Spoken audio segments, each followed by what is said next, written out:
রাজ্যে নির্বাচনোত্তর পরিস্থিতিতে রাজ্যের রাজনৈতিক পরিস্থিতি উত্তপ্ত হয়ে উঠেছে। প্রদেশ কংগ্রেস মুখপাত্র প্রবীর চক্রবর্তী বুধবার এক সাংবাদিক সম্মেলনে শাসক দল বিজেপির বিরুদ্ধে একাধিক গুরুতর অভিযোগ তুলে তীব্র সমালোচনা করেন।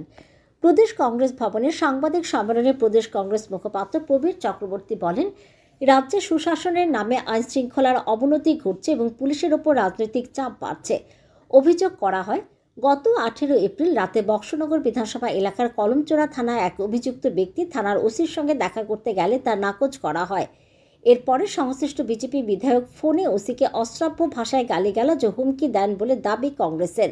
এই ঘটনার পর 5 দিন কেটে গেল, পুলিশ প্রশাসনের উচ্চপদস্থ কর্তৃপক্ষ বা মুখ্যমন্ত্রীর পক্ষ থেকে কোনো প্রতিক্রিয়া না আসায় এ বিষয়ে প্রশ্ন তুলেছে কংগ্রেস। তাদের দাবি, এটি কোনো বিচ্ছিন্ন ঘটনা নয়, বরং দীর্ঘদিন ধরে পুলিশের ওপর শাসক দলের প্রভাব বিস্তারের ফল।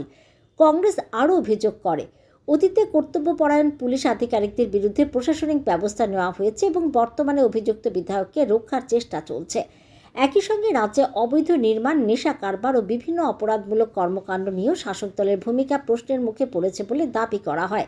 সাংবাদিক সম্মেলনে প্রবীর চক্রবর্তী বলেন, রাজ্যে গণতান্ত্রিক পরিবেশ বিপন্ন, সাধারণ মানুষের পাশাপাশি পুলিশের মধ্যে নিরাপত্তাহীনতা তৈরি হয়েছে।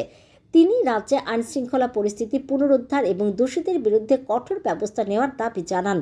এছাড়া এডিসি নির্বাচনকে কেন্দ্র করে রাজ্যে সন্ত্রাস, সংঘর্ষ এবং জাতিগত বিভাজন তৈরির অভিযোগও তোলে কংগ্রেস। কংগ্রেস মুখপাত্র প্রবীর চক্রবর্তীর দাবি, রাজনৈতিক স্বার্থে পরিকল্পিতভাবে অস্থিরতা সৃষ্টি করা হয়েছে। প্রদেশ কংগ্রেসের পক্ষ থেকে জানানো হয়েছে, তারা এ সমস্ত ঘটনার তীব্র নিন্দা জানাচ্ছে এবং রাজ্যে গণতন্ত্র ও আইনের শাসন রক্ষায় আন্দোলন চালিয়ে যাবে। সাম্প্রদায়িক মেরুকরণ সৃষ্টি করা হয়েছে পরিকল্পিতভাবে।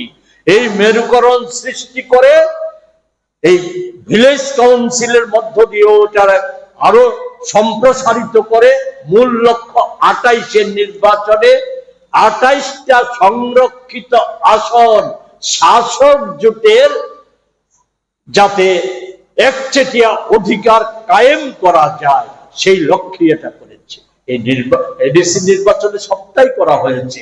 জাতীয় কংগ্রেস তার প্রচার যাতে পাহাড়ের অভ্যন্তরে আমাদের নির্বাচক মন্ডলীর কাছে নিয়ে যেতে না পারে, বিজেপি বিরোধী অন্য কোন দল তাদের কর্মসূচি যাতে নিয়ে যেতে না পারে, সেই লক্ষ্যে এটা করা হয়েছিল।